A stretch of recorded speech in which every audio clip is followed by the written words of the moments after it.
শাড়ি মানেই আমার কাছে ভীষণ একটা পছন্দের জিনিস। তো আজকে আমি শাড়ি পরে রেডি হচ্ছি, কেননা আমার আজকে একটা শ্যুট আছে। তো আমি এই মেকআপ পাউচ নিয়ে বসে পড়েছি। এর মধ্যে আমার অলমোস্ট সব কিছু প্রায় ধরে যায়। তো ফার্স্টে এই নিউ প্রাইমারটা ইউজ করলাম, তারপর মার্সের একটা কনসিলার প্যালেট নিলাম, যেখান থেকে একটু কালার কারেক্ট করলাম আমার ডার্ক সার্কেলটাকে। কারণ আমি রাত্রে একদমই ঘুমাই না। না, ভুল ভাবছো, আমি রাত্রে ঘুমাই, বাট তাও কেন জানি না আমার চোখের নিচে ডার্ক সার্কেল। যাই হোক, দেন সেটাকে সেট হতে দিয়ে তারপর একটু কনসিলার দিলাম, তারপর আইব্রোটা একটু সেট করে দিলাম। তারপর এবার দেবো আমি ফাউন্ডেশন। আমার কাছে আছে বর্তমানে কে বিউটির ফাউন্ডেশন।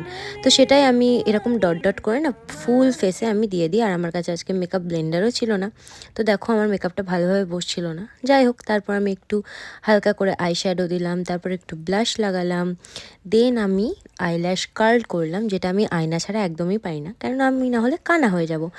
তো দেন আমি মাস্কারা ইউজ করলাম। আর মাস্কারা ছাড়াও আমার আইল্যাশটা একটু বেশিই বড়। সবাই বলে, আমি জানি। তো দেখো, এই রেডি হতে হতে একজন আমাকে আবার জ্বালাতন করছিল একটু। তারপর আমি পরলাম একটা জুডিওর লিপস্টিক। আর এই লিপ শেডটা আমার ভীষণ পছন্দের, কেননা এটা লিপ লাইনারের সাথে খুব সুন্দরভাবে যায়। তারপর টিপ ছাড়া তো লুকটা ইনকমপ্লিট হতো, সরি। দেন একটা টিপ পরে নিলাম, আর এই দেখো, তারপর জুয়েলারিগুলোও পরে নিচ্ছি, তারপর কানেরটাও পরে নিলাম। আর এবার আমি অলমোস্ট রেডি। আমার পৌঁছানোর কথা যেখানে 1টার সময়, আর আমি বসে বসে তখনও সাজছি, ওই যে 1টা বেজে গেছে অলরেডি। তো চলো, দেখা হচ্ছে পরের ব্লগে। টাটা।